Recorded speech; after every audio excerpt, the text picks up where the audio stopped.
بسم اللہ الرحمن الرحیم۔ ایک عارضی منزل سے دوسری عارضی منزل کی طرف سفر۔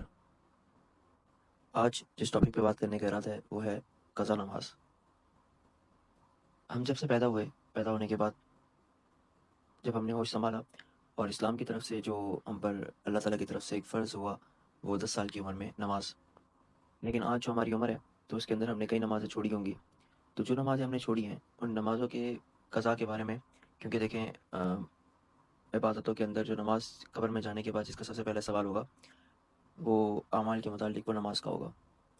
تو نماز کے متعلق جب سوال ہوگا تو پھر ہماری کیا ترتیب ہے، ہماری کیا اس کے اندر کوتاہی ہے یا ہمارے اس میں کیا کمی ہے، تو اس کے متعلق ہمیں فکر کرنی چاہیے۔ جیسے آتا ہے کہ اگر کسی شخص کے فرائض کم ہوں گے تو اس کے سنتوں اور نوافل کو دیکھا جائے گا تاکہ اس کے فرض پورے ہوں۔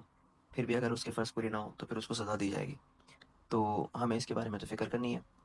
اب قضا کے بغیر مطلب قضا کا جو مختلف طریقے ذکر کیے جاتے ہیں کہ آپ نماز اگر چھوڑیں تو پھر اس کا فدیہ دے دیں، یا جو ہے وہ اپنا یہ ایک نماز پڑھ لیں تو اس سے باقی ساری نمازیں قضا ہو جائیں گی۔ کوئی طریقہ اس کے لیے کارگر نہیں ہے۔ اگر انسان صحت مند ہے، اللہ تعالیٰ نے اس کو صحت دی ہے اور وہ نماز پڑھ سکتا ہے تو اس کو نماز کی قضا کرنی ہوگی۔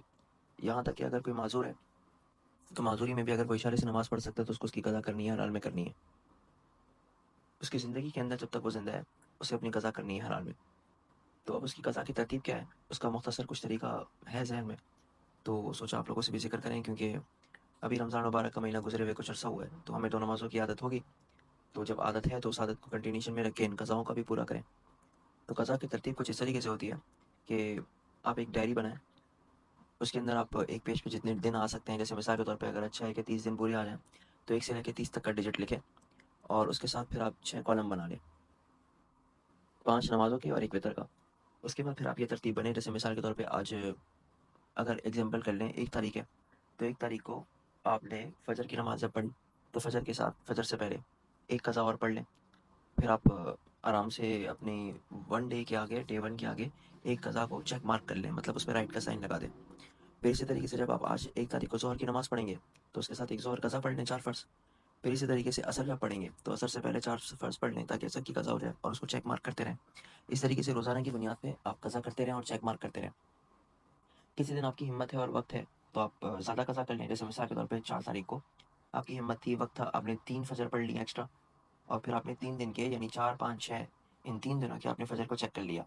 لیکن یہ ہے کہ ظہر کے اندر آپ کی ہمت نہیں تھی تو آپ نے ایک ہی دن کی تو آپ 4 تاریخ کی ظہر کو کنٹینیوشن میں رکھیں، 5 اور 6 کو چھوڑ دیں، اس کو نیکسٹ ڈے قضا کیجیے گا اور وہاں تب چیک کیجیے گا۔ تو اس سے فائدہ کیا ہوگا کہ آپ کو جو